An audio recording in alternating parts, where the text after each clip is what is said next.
میرے ایک ساتھی سعد خالد راولپنڈی سے انہوں نے کچھ سوالات بھیجے ہیں، اور سعد خالد کے والد صاحب نے انہیں کہا کہ تم الرا ٹی وی سنتے ہو، یہ غلط ہے۔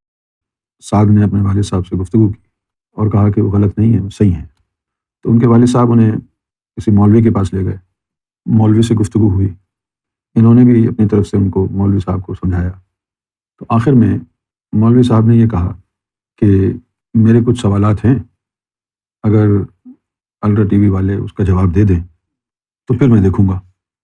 تو سوالات ان کے یہ ہیں کہ مولا علی علیہ الصلوۃ والسلام نے امیر معاویہ سے جنگ کے بعد نیا گورنر کیوں نہیں چنا تھا؟ پھر دوسرا ہے امام حسن علیہ السلام نے اپنی خلافت چھوڑ کیوں دی؟ امیر معاویہ سے جنگ کیوں نہیں کی؟ اس معاملے میں امام حسن نے صلح کا فیصلہ کیا، اور جو معاہدہ ہوا ویسے ہی ہر ماہ امام حسن کو دینار ملتے رہے، تمام کتابوں میں لکھا ہے۔ کیا امام حسن اسے امیر معاویہ کو مومن سمجھتے تھے؟ امام حسن کا جنازہ کس نے پڑھایا تھا؟ حضور صلی اللہ علیہ وسلم نے فرمایا کہ امام حسن اور امام حسین جنتی جوانوں کے سردار ہیں، اور امام حسن کے بارے میں فرمایا کہ یہ مسلمانوں کے دو گروہوں میں صلح کروائیں گے۔ حضور نے امیر معاویہ کو باغی کہا تھا، لیکن کافر تو نہیں کہا تھا۔ حدیث جبرائیل کے مطابق ایمان یہ ہے اللہ پر ایمان لاؤ، نبیوں پر، کتابوں پر، فرشتوں پر، قیامت پر، خیر پر، شر پر ایمان لاؤ۔ تو پھر اس میں تو امام مولا علی کا نام نہیں ہے، جو مولا علی کو ماننا ایمان کا حصہ ہو، تو پھر ہم مولا علی کو اتنا بڑا درجہ کیوں دیتے ہیں؟ یہ سوالات ہیں۔ 1450 سال پہلے یہ واقعات ہوئے ہیں۔ اگر ہم کتابوں پر بھروسہ کر لیں تو کتابوں میں متضاد باتیں لکھی ہیں۔ جو جس پارٹی کا مسلمان ہے وہ اسی پارٹی کے نقطہ نظر کو حق سمجھتا ہے۔ تو اب سنیوں کی کتابوں میں کچھ اور لکھا ہے، اور اہل تشیع کی کتابوں میں کچھ اور لکھا ہے۔ بہت ساری باتیں ملتی جلتی ہیں، لیکن چند اہم اور حساس نقاط ایسے ہیں جو ایک دوسرے کے متضاد ہیں، خلاف ہیں۔ امام حسن علیہ الصلوۃ والسلام جو تھے انتہائی نفیس طبیعت کے مالک تھے، صلح جو، اور بہت ہی زیادہ متین شخصیت کے مالک، متانت سے بھری ہوئی شخصیت، بردبار اور نہایت ذہین اور حکمت والے تھے۔ ایک مرتبہ حضور صلی اللہ علیہ وسلم نے یہ بات فرمائی کہ حسن جو ہے وہ مجھ پر گیا ہے، میرے جیسا ہے، اور امام حسین کے لیے فرمایا کہ حسین جو ہے یہ علی پر گیا ہے، علی جیسا ہے۔ امام حسن علیہ السلام جو تھے، مولا علی کی شہادت کے بعد مسلمانوں نے امام حسن کو اپنا خلیفہ چن لیا تھا۔ مولا علی کے دور میں ہی اسلامی سلطنت کے دو حصے ہو چکے تھے۔ ایک حصے پر حکمران مولا علی تھے، دوسرے حصے پر حکمران امیر معاویہ۔ تو ظاہر ہے کہ جس حصے پر مولا علی خلیفہ تھے، آپ کی شہادت کے بعد اس خلافت کے جو مسلمان تھے انہوں نے امام حسن کو اپنا خلیفہ منتخب کیا۔ امام حسن کی طبیعت میں ٹھہراؤ تھا اور بہت دور اندیش تھے، اور وہ صلح پسند تھے۔ جنگ و جدل، لڑائی جھگڑا انہیں پسند نہیں تھا۔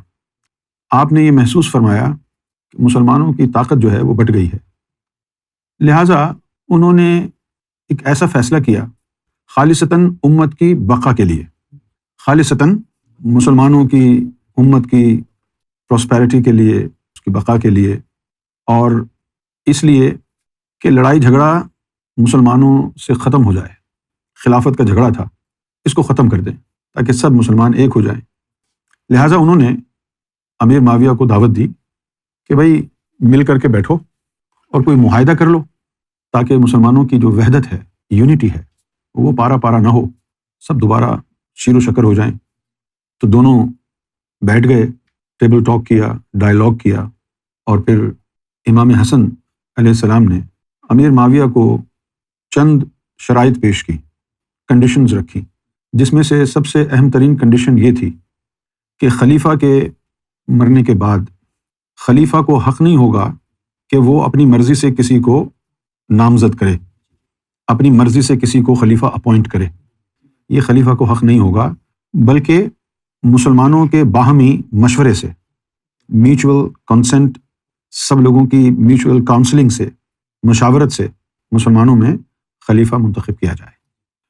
کیونکہ امیر معاویہ کی کوششیں یہ تھیں، شروع سے ہی نظر آ رہا تھا کہ وہ اپنے بعد اپنے بیٹے کو خلیفہ بنانا چاہتے تھے، یزید کو۔ لہٰذا امام حسن نے یہ معاہدہ پیش کر دیا کہ بھئی یہ اگر شرائط منظور ہیں تو میں خلافت سے دستبردار ہوتا ہوں۔ لہٰذا امیر معاویہ نے بظاہر معاہدہ کر لیا، حامی بھر لی کہ ہاں بھئی جیسا آپ کہہ رہے ہیں ایسا ہی ہوگا۔ انہوں نے معاہدہ کر لیا، اور معاہدے کے بعد جو ہے امام حسن خلافت سے دستبردار ہو گئے، اور اب ایک ہی خلیفہ رہ گیا۔ معاہدہ ہونے کے فوراً بعد ان کا جو بیٹا تھا یزید، اس نے ایک عورت کے ذریعے، جو عورت امام حسن کی بیوی بن چکی تھی، اس عورت کے ذریعے امام حسن علیہ السلام کو زہر دلوا دیا۔ پہلے زہر دیا، کوئی زیادہ فرق نہیں پڑا، پھر دوبارہ زہر دلوایا، پھر بھی بچ گئے۔ اس کے بعد تیسری دفعہ دنیا کا خطرناک ترین زہر ان کو دلوایا گیا۔ جیسے ہی انہوں نے وہ زہر پیا، اس نے جا کے آپ کے لیور کو ٹکڑے ٹکڑے کر دیا، خون کی الٹیاں ہوئیں، اور جگر کے چھوٹے چھوٹے جو ٹکڑے تھے وہ خون کی الٹیوں میں باہر نکلے، اور یہ کام کروایا یزید نے۔ اور اس طریقے سے امام حسن علیہ السلام کا وصال ہو گیا۔ امام حسن علیہ السلام نے اپنے وصال سے پہلے کچھ نصیحتیں فرمائیں، کچھ وصیت فرمائی، اور یہ کہا کہ میرے وصال کے بعد مجھے نانا کے پہلو میں دفن کر دینا، حضور نبی پاک صلی اللہ علیہ وسلم کے پہلو میں مجھے دفن کر دینا۔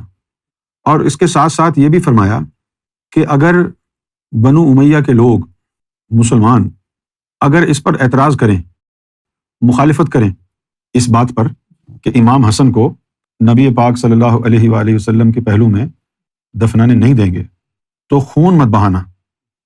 اگر وہ نہ دفنانے دیں تو میرے بھائی حسین کو کہنا کہ وہ مجھے امی جان کی قبر کے برابر میں دفنا دیں جو جنت البقیع میں ہے۔ تو وصال سے پہلے امام حسن نے قاصد بھیجا بی بی عائشہ کے پاس کہ میری خواہش ہے کہ میرے مرنے کے بعد مجھے نانا جان کے پہلو میں دفنایا جائے، اگر آپ کو منظور ہو تو آپ اجازت دے دیں۔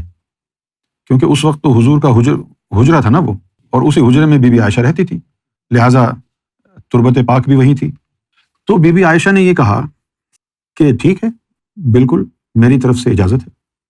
اب ان کی طرف سے اجازت ہو گئی، امام حسین کو بھی یہ بات معلوم پڑ گئی کہ بی بی عائشہ نے اجازت دے دی ہے، لہٰذا امام حسن علیہ السلام کے جسد مبارک کو لے جایا گیا حضور کے حجرے کی طرف، جہاں حضور کی تربت مبارک تھی۔ پھر امام حسین علیہ السلام نے بی بی عائشہ سے پوچھا کہ کیا اجازت ہے؟ انہوں نے کہا ہاں اجازت ہے، یہ کہہ کر وہ چلی گئی۔ تو اب وہاں دفنانے کی تیاری ہو رہی تھی۔ مروان حکومت وقت کے ساتھ تھا۔ مروان کو جب یہ بات پتہ چلی کہ امام حسن کو حضور کے پہلو میں دفنایا جا رہا ہے تو اس نے کہا کہ ہم تو لاشیں گرا دیں گے، ہم ایسا نہیں ہونے دیں گے۔ انہوں نے یہ کہا کہ ہمارے قبیلے کا بندہ عثمان غنی، اس کو تو دفنایا نہیں گیا یہاں پر، تو ہم اس کو کیوں اجازت دیں گے دفنانے کی؟ ہم اس کو یہاں پر دفنانے نہیں دیں گے۔ شور و غل جب سنا تو بی بی عائشہ خچر پر سوار ہو کر دوبارہ آئیں۔ اس سے پہلے کسی عورت نے خچر پر سواری نہیں کی تھی، پہلی دفعہ عرب میں کسی عورت نے خچر پر سواری کی۔ خچر پر سوار ہو کر، گدھے پر سوار ہو کر وہ دوبارہ آئیں، اور جب انہوں نے یہ دیکھا کہ مروان نے تلواریں نکالنی ہیں، اس طرف امام حسین بھی تیار ہو گئے کہ ٹھیک ہے، اگر لڑائی کرنی ہے تو ہم بھی تیار ہیں، لڑائی صحیح۔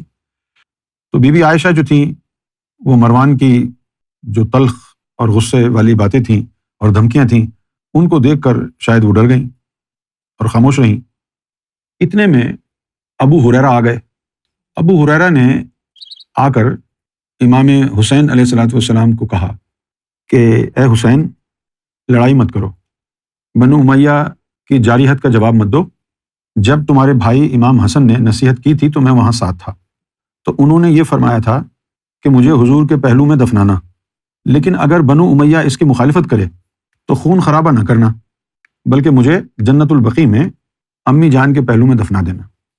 تو جب امام علی مقام نے اپنے بھائی امام حسن کی یہ نصیحت سنی تو آپ نے تلواریں میان میں واپس ڈال لیں اور خاموشی سے جنازہ اٹھایا اور جنازہ اٹھا کر جنت البقیع کی طرف لے جانے لگے۔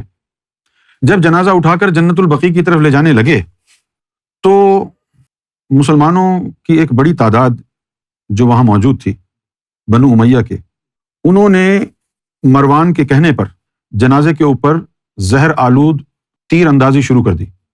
مسلمانوں نے اپنے تیروں میں زہر میں ڈبو کر جو ایروز ہیں وہ تیر مارنا شروع کر دیے۔ بہرحال جنت البقیع میں پہنچ گئے اور امام حسن علیہ الصلوۃ والسلام کو سیدہ بی بی کے پہلو میں دفنا دیا گیا۔ اب مولوی صاحب کا سوال یہ بھی ہے کہ امام حسن کی نماز جنازہ کس نے پڑھائی؟ دیکھیے، اگر آپ سنیوں کی کتاب پڑھیں تو سنیوں کی کتاب میں لکھا ہے کہ امام حسن علیہ الصلوۃ والسلام کی نماز جنازہ سعید ابن العاص نے پڑھائی۔ سنیوں کی کتاب میں یہ لکھا ہے، اور اہل تشیع حضرات کی کتاب میں لکھا ہے کہ امام حسن علیہ الصلوۃ والسلام کی نماز جنازہ آپ کے بھائی امام حسین علیہ الصلوۃ والسلام نے پڑھائی۔ اب آپ خود سمجھ سکتے ہیں کہ بھائی کے ہوتے ہوئے امام حسن کا جنازہ کوئی اور کیوں پڑھائے۔ اچھا، اب مسلمانوں کو اگر دیکھیں تو مسلمانوں کے دو گروہ تھے۔ ایک گروہ جو تھا وہ اہل بیت سے پیار کرنے والوں کا تھا، وہ بہت تھوڑے لوگ تھے، زیادہ نہیں تھے، اور دوسرا گروہ جو اکثریت میں تھا، میجورٹی میں تھا، وہ سارے بنو امیہ کے تھے، اور وہ اللہ کے رسول کے گھرانے سے اتنی شدید نفرت کرتے تھے جس کا آپ اندازہ بھی نہیں کر سکتے، اتنی شدید نفرت۔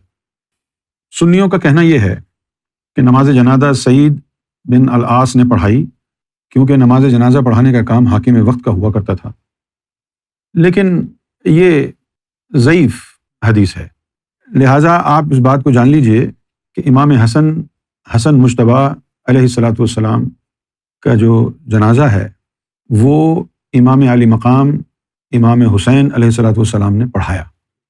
اب آپ اندازہ لگائیے کہ مسلمانوں نے آل رسول کے ساتھ کیا برتاؤ کیا، یعنی مولا علی کی شہادت بھی ہوئی، پھر امام حسن کو زہر کے ذریعے شہید کیا گیا، اور ابتدا ہی میں بی بی فاطمہ کے گھر پر حملہ کیا، ان کے گھر کو آگ لگائی، دھکا مار کے دروازہ توڑا، دروازہ توڑ کر اندر داخل ہونا چاہ رہے تھے، اور دروازہ ٹوٹ کے اندر کی طرف جب گرا تو وہاں بی بی فاطمہ کھڑی ہوئی تھیں۔ دروازہ جس میں موٹے موٹے کیل تھے وہ بی بی فاطمہ کے اوپر گرے، جس میں سے ایک موٹا کیل زنگ آلود وہ بی بی فاطمہ کے پیٹ میں گھس گیا، اور اس سے آپ کے جسم میں زہر پھیل گیا، اور اس طریقے سے آپ اس دنیا فانی سے کوچ کر گئیں۔ یہ مظالم آپ کے سامنے ہیں۔ کیا وجہ ہے اس کی؟ اس کی ایک وجہ جو ہمیں نظر آتی ہے وہ یہ ہے کہ یہ لوگ جو خود کو مسلمان کہتے تھے یہ در حقیقت مسلمان تھے نہیں، یہ کافر روحیں، منافق روحیں تھیں جن کو نبی پاک صلی اللہ علیہ وسلم کے گھرانے سے بغض تھا۔ ایک بات ذہن نشین فرما لیں ہمیشہ ہمیشہ کے لیے کہ ایسا ہو نہیں سکتا کہ کوئی محمد صلی اللہ علیہ وسلم کو تسلیم کرے اور ان سے محبت بھی کرے، لیکن وہ علی سے پیار نہ کرے، فاطمہ سے پیار نہ کرے، اہل بیت کا ادب نہ کرے، یہ ممکن نہیں ہے۔ کیا کہا میں نے؟ کہ ایسا نہیں ہو سکتا کہ کوئی حضور سے تو محبت کرے اور حضور کی آل سے محبت نہ کرے، یہ ممکن نہیں۔ لہٰذا اہل البیت، مولا علی، مولا حسین، مولا حسن، یہ جتنی بھی اہل البیت کی ہستیاں ہیں یہ ہمارے ایمان کا حصہ ہیں۔ ان کو ماننا، ان کا ادب کرنا، ان سے محبت کرنا، یہ قرآن مجید کا حکم ہے۔ اللہ تعالیٰ نے حضور صلی اللہ علیہ وآلہ وسلم کو یہ بات فرمائی کہ یا رسول اللہ صلی اللہ علیہ وسلم، آپ مسلمانوں سے کہہ دیں کہ یہ جو دین اور قرآن میں نے تم تک پہنچایا ہے، میں تم سے اس کا کوئی معاوضہ نہیں مانگتا، بس اتنا کہتا ہوں کہ اس دین کے پہنچانے کے عوض تم میری اہل البیت سے محبت کرنا۔ تو یہ تو قرآن مجید کا حکم ہے، اور حکم بھی اس طریقے سے ہے کہ یہ جو دین پہنچایا ہے اس دین کے شکرانے کے طور پر کہ یہ دین ہم نے تم تک پہنچا دیا اور تم ہمارے مشکور ہو، لہٰذا تمہارا شکریہ اس صورت میں اللہ قبول کرے گا کہ بطور شکریہ تم آل رسول سے محبت کرو۔ یہ قرآن مجید کا فیصلہ ہے۔ اور پھر مجھے حیرت اس بات پر ہے کہ آج کے دور میں ایسے بھی مولوی ہیں جو مجھ سے یہ سوال پوچھ رہے ہیں عالم ہونے کے باوجود کہ جو حدیث جبریل ہے اس میں ایمان کی پوری تفصیل بتا دی، اس میں مولا علی کا نام تو نہیں تھا کہ مولا علی سے محبت کرنا ایمان کا حصہ ہے۔ حدیث جبریل تو بعد میں آئے گی، پہلے تو قرآن آتا ہے۔ قرآن مجید میں تو اللہ نے کہا ہے کہ معاوضے کے طور پر ہی صحیح میری اہل بیت سے محبت کرنا، یہ قرآن مجید کا حکم ہے۔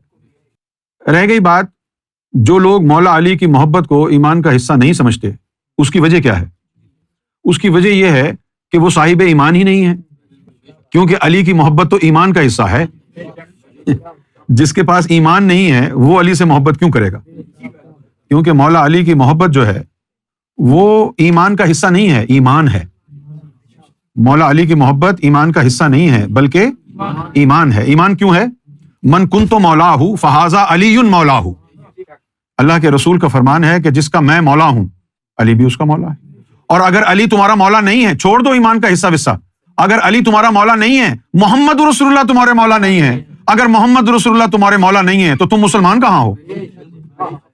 اگر مولا علی تمہارے مولا نہیں ہے تو محمد رسول اللہ تمہارے مولا نہیں ہے، اگر محمد رسول اللہ تمہارے مولا نہیں ہے تو پھر تمہارا اسلام سے تعلق کہاں ہے؟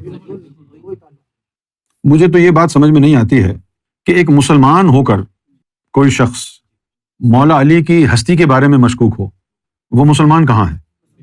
ایک مسلمان ہو کر کوئی شخص محمد صلی اللہ علیہ وسلم کے وہ چہیتے نواسے کہ جب حضور نماز کی حالت میں ہوتے تھے تو دونوں بچے آپ کے کاندھوں پر آ کر سوار ہو جاتے اور اللہ کی طرف سے وحی آتی تھی کہ سجدے کو لمبا کر دو۔ اتنی محبت فرمائی نبی پاک صلی اللہ علیہ وسلم نے۔ اور اس حسن کو جس کے لبوں کا بوسہ محمد صلی اللہ علیہ وسلم لیتے، جس کی آنکھوں کو چومتے، جس کی گردن کو چومتے، جس کے گالوں کو چومتے، اس حسن کو مسلمانوں نے اپنے نانا کے پہلو میں دفن ہونے نہیں دیا۔ اور جب نانا کے پہلو میں دفن ہونے نہیں دیا اور پھر میت کو جنت البقیع لے کے جایا جا رہا تھا تو بجائے نماز جنازہ پڑھنے کے جنازے والوں پر اور امام حسن کی میت پر زہر آلود تیر پھینکے۔ یہ مسلمانوں کا کردار رہا، اس لیے تو 73 فرقے بنے ہوئے ہیں۔ اہل بیت کی محبت جائز اور ناجائز حدیث سے ثابت ہے یا نہیں ہے، ان باتوں کو چھوڑیں۔ میں نے پہلے بھی کئی دفعہ اس نقطے کو اجاگر کیا ہے کہ جس انداز میں اللہ نے مسلمانوں سے اہل بیت کی محبت کا وعدہ لیا ہے وہ بڑا ہی شرمناک ہے۔ کیسے شرمناک ہے؟ کہ اللہ تعالیٰ جو ہے وہ نبی پاک کو مشورہ دیتا ہے کہ کہو کہ یہ جو دین میں نے تمہیں پہنچایا ہے، اس دین کا شکریہ ادا میں کوئی تم سے معاوضہ نہیں لیتا، بلکہ معاوضے کے طور پر تم میری اہل بیت سے محبت کرنا۔ یعنی یہ بڑی شرم والی بات ہے۔ معاوضہ بھی نہ ہو تو یہ ہمارا فرض ہے کہ ہم اپنے آقا و مولا، اپنے نبی محبوب الہی سیدنا محمد صلی اللہ علیہ وسلم کے پیارے چہیتے نواسوں کو اپنی محبت کا، اپنے ایمان کا محور بنائیں۔ یہ ہمارا ایک فطری تقاضا ہے، یہ ایک نیچرل انکلینیشن ہوتی ہے نا کہ نبی پاک نے جن سے محبت کی ہمارے دل میں خود بخود ان کے لیے محبت کا جذبہ پیدا ہو جائے۔ تو اس طریقے سے بھی جب کہہ دیا تو بھی نہیں مان رہے۔ یہاں پر جو ایک سینسٹیو پوائنٹ ہے وہ سینسٹیو پوائنٹ یہ ہے کہ ایک روایت ایسی ہے سنیوں نے جس کو کوٹ کیا ہے کہ جس میں لکھا ہے کہ بی بی عائشہ نے پہلے الاؤ کر دیا تھا۔ سنی کہتے ہیں کہ بی بی عائشہ نے تو الاؤ کر دیا تھا، مروان آیا تھا، اس نے دنگا فساد کیا جس کی وجہ سے امام حسن کو حضور کے پہلو میں دفنایا نہیں جا سکا۔ لیکن ابن عباس کی جو روایت ہے جو اہل تشیع کے ہاں بھی موجود ہے اور سنی کتابوں میں بھی موجود ہے، اس روایت میں یہ لکھا ہے کہ جب مروان نے مخالفت کی تو اس وقت پھر جب بی بی عائشہ خچر پر سوار ہو کر کے آئیں تو اس وقت پھر ظاہر ہے یہ مفروضہ ہے کہ مروان کی مخالفت کو دیکھ کر وہ بدل گئیں اور انہوں نے آ کر کے یہ کہا جو روایتوں میں لکھا ہے، امام حسن کی طرف اشارہ کرتے ہوئے ان کی یعنی جسد مبارک کی طرف، ان کی میت کی طرف اشارہ کرتے ہوئے کہا کہ میرے حجرے میں یہ کس کو اٹھا کے لے آئے ہو تم؟ یہ میرا گھر ہے، میں یہاں کسی کو دفنانے نہیں دوں گی۔ یہ ایک روایت میں یہ لکھا ہے۔ تو اب نہ ہم تھے وہاں پر نہ آپ تھے وہاں پر، لیکن ایک بات جو ہے وہ بڑی مشکوک ہے. وہ کیا ہے کہ ایک شخص تھا مسلمانوں میں، وہ مرتد ہو گیا تھا، دین اسلام چھوڑ دیا تھا اس نے. پھر کسی کے سمجھانے بجھانے پر، سختی کرنے پر وہ دوبارہ مسلمان ہو گیا. جب وہ دوبارہ مسلمان ہو گیا تو ابو بکر صدیق نے اپنے گھر کی ایک خاتون سے اس کی شادی کر دی. تھا وہ مرتد اور منافق. ایک پولیٹیکل موو یہاں پر چلا بنو امیہ نے، جس کے نتیجے میں اس کو دوبارہ بظاہر سب کے سامنے کلمہ پڑھوا دیا، مسلمان کر دیا. ابو بکر صدیق کے گھر کی ایک خاتون سے اس کی شادی ہو گئی. پھر اس کی 3 بیٹے ہوئے. تو اس کے جو 3 بیٹے تھے ان میں سے ایک بیٹا جو تھا وہ یزید کے ساتھ مل گیا اور اس نے ایک عورت کے ذریعے زہر دلوایا. بی بی عائشہ کے خاندان کے تھے وہ. اور باقی جو 2 بیٹے تھے وہ جب امام حسین کربلا میں تھے تو وہ یزید کی فوج کے ساتھ تھے، اور ان 2 بیٹوں نے ہی امام حسین کے اوپر تیر برسائے اور قتل بھی انہی کے ساتھ شمر لین کے ساتھ مل کے کیا. یہ ابو بکر کے خاندان کے، بی بی عائشہ کے خاندان کے لوگ تھے. اب چونکہ یہ خاندان کے لوگ تھے لہٰذا ایک سوچنے والا، پڑھنے والا اس کو یہی اندازہ ہوگا کہ کیا اس میں بی بی عائشہ بھی شامل تھیں؟ شک ہوگا نا. اب بی بی عائشہ اس میں شامل تھیں یا نہیں تھیں یہ تو اللہ ہی بہتر جانتا ہے. میں آپ سے سچی بات کہہ رہا ہوں، ٹھیک ہے نا بھائی. وہ اس میں شامل تھیں یا نہیں تھیں اللہ بہتر جانتا ہے، اللہ کا رسول بہتر جانتا ہے. ہم آج یہ بات کر رہے ہیں 1450 سال کے بعد، نہ جانے وہ شامل تھیں یا نہیں تھیں. اگر ہم کہہ دیں کہ شامل تھیں اور یوم محشر میں پتہ چلے شامل نہیں تھیں تو پھر یہ بہتان ہو جائے گا ان پر. اور اگر ہم یہ کہیں بی بی عائشہ کا دفاع کریں کہ نہیں وہ شامل نہیں تھیں تو ہمیں کیا پتا کہ وہ شامل نہیں تھیں. اگر وہ شامل ہوئیں تو یوم محشر میں ہمارا حشر ان کے ساتھ ہوگا. لہٰذا میرا موقف یہ ہے کہ چونکہ ہمیں معلوم نہیں ہے کہ وہ شامل تھیں یا نہیں تھیں، لہٰذا نہ ہم ان کا دفاع کریں گے اور نہ ہم یہ کہیں گے کہ نہیں وہ شامل تھیں. ہم یہ کہیں گے کہ اللہ اور اس کا رسول بہتر جانتا ہے. لیکن جو آل رسول کا دشمن ہے، جو اہل البیت کا دشمن ہے، جو علی کا دشمن ہے، حسین کا دشمن ہے، حسن کا، بی بی فاطمہ کا دشمن ہے، عباس علمدار کا دشمن ہے، ہم ان سب پر لعنت بھیجتے ہیں. جو ان کی دشمنی میں ملوث ہے ہم ان تمام بغیرت بے حیا انسانوں پر لعنت بھیجتے ہیں. لیکن یہ سٹوری ہے جو آپ کے سامنے ہے. اب اتنی جو کھچڑی پک گئی تھی وہاں، یہ دشمنیاں پہلے ہی سے چل رہی تھیں، تو آپ اندازہ کر سکتے ہیں کہ آگے جا کے کیا ہوا ہوگا. لہٰذا ایک صحابی جو تھا وہ امام حسن کے وصال کی خبر لے کر امیر معاویہ کے پاس آیا اور کہنے لگا کہ اے امیر شام، امام حسن کو زہر دے کر مار دیا گیا ہے، یہ اچھا نہیں ہوا، یہ بہت برا ہوا. تو امیر معاویہ نے اس کو کہا، یہ الفاظ بڑے گندے ہیں لیکن آپ کو بتانے کے لیے بولنے پڑیں گے، نقل کفر کفر نہ باشد. تو اس نے کہا کہ بھئی حسن کے مرنے کا تجھے بڑا غم ہے، کیوں تیری کوئی رشتہ داری تھی اس سے؟ تو اس صحابی نے کہا کہ معاویہ کیا ہو گیا ہے تجھے؟ تو نے نہیں سنا تھا رسول اللہ سے کہ حسن اور حسین جنت کے جوانوں کے سردار ہیں؟ تو نے نہیں سنا تھا رسول اللہ صلی اللہ علیہ وسلم سے کہ اے اللہ جو ان سے دوست رکھے ان کو، تو ان کو دوست رکھ، جو ان سے دشمنی کرے تو ان سے دشمنی رکھ. تو معاویہ نے اس کو کہا کہ یہ حدیث و حدیثوں کا وقت نہیں ہے، میں نہیں مانتا ان باتوں کو. اور آج اہل سنت والجماعت امیر معاویہ کو ڈیفینڈ کرتی ہے. جو اتنے گستاخانہ الفاظ بول رہا ہے امام حسن علیہ الصلوۃ والسلام کے بارے میں، آپ اس بغیرت انسان کو مسلمان سمجھتے ہیں؟ ہم تو اس کو جانور سمجھنے سے بھی قاصر ہیں.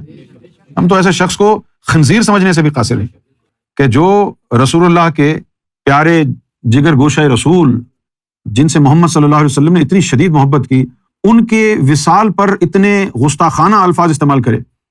کہنے لگا کہ بھئی مر گیا، یہ اس میں کوئی دکھ ہونے والی بات کیا ہے، مر گیا تو مر گیا.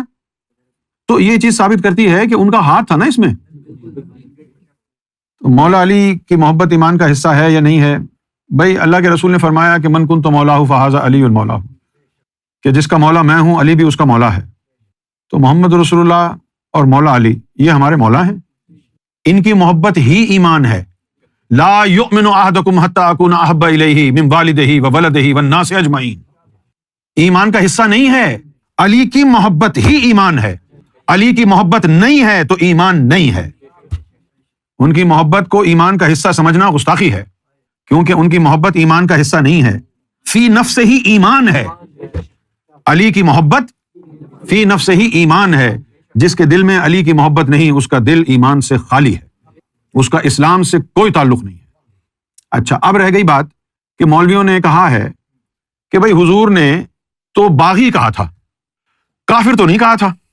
اچھا، میں اس مولوی کے لیے حدیث کے یہ الفاظ دہرا دوں کہ حدیث میں یہ الفاظ بھی تھے کہ وہ جو باغی ہوں گے، باغی جماعت والے، وہ تمہیں جہنم کی طرف بلا رہے ہوں گے۔ چلو ہم مان لیتے ہیں باغی تھا، کافر نہیں تھا، لیکن جہنم کی طرف لوگوں کو بلا رہا تھا تو خود بھی تو جہنم میں جا رہا تھا۔ ٹھیک ہے، امیر معاویہ کا مقام جہنم ہے، تم اس کو کافر سمجھ کے جہنمی نہ مانو، باغی سمجھ کے جہنمی مان لو۔ حدیث میں تو لکھا ہے جہنم کی طرف بلا رہا تھا، وہ جہنم کی طرف تبھی بلا رہا تھا نا جب وہ خود کنجر کا بچہ جہنم میں جا رہا تھا، تو جہنم کی طرف جا ہی رہا تھا نا، تبھی تو اللہ کے رسول نے فرمایا کہ یہ باغی جماعت ہے اور جہنم کی طرف بلا رہی۔ جہنم کی طرف کون جائے گا؟ جہنم میں یا تو کافر جائے گا یا منافق جائے گا۔ اب رہ گئی بات باغی ہونے کی، تو بغاوت کس سے کی؟ بغاوت اللہ کے رسول سے ہوئی تھی، بغاوت قرآن سے تھی، بغاوت رسول کے اسلام سے تھی، بغاوت مولا علی سے تھی۔ اگر کوئی اسلام سے بغاوت کرے، قرآن سے بغاوت کرے، محمد رسول اللہ سے بغاوت کرے، تو آپ اس کو ایک نارمل باغی سمجھیں گے؟ جو اہل البیت کو کشت و خون میں نہلا دے کربلا کی ریت پر، جو امام حسن کے جگر کے ٹکڑے ٹکڑے کر دے، جو امیر حمزہ کے کلیجہ چبا جائے، اس خاندان کو آپ مسلمان سمجھیں گے؟ آپ کے سوچ پر لعنت ہے، سوچ پر لعنت ہے۔ جو مولا علی کو مولا نہیں مانتا وہ منکر حدیث ہے، وہ منکر محمد ہے، وہ منکر قرآن ہے، وہ منکر خدا ہے، جو علی کو مولا نہیں مانتا۔ ہمارے نزدیک تو علی کا وہ کردار ہے جس نے اسلام کو مکمل کیا۔ حضور نے تو صرف شریعت بتائی، مولا علی نے آ کر طریقت کے راز کھولے اور اسلام کو مضبوط کیا۔ حضور نبی پاک صلی اللہ علیہ وسلم نے اسلام کا ظاہر بیان کیا، مولا علی نے اسلام کا دوسرا حصہ باطن کھول کے رکھا ولایت کے ذریعے۔ علی اسلام کو بنانے والے ہیں، علی اسلام کو بنایا، پورا کیا، اور علی کے بیٹے حسین نے اسلام کو بچایا۔ یہ تو وہ گھرانہ ہے جنہوں یہ بانی اسلام گھرانہ ہے، یہ محافظ اسلام گھرانہ ہے۔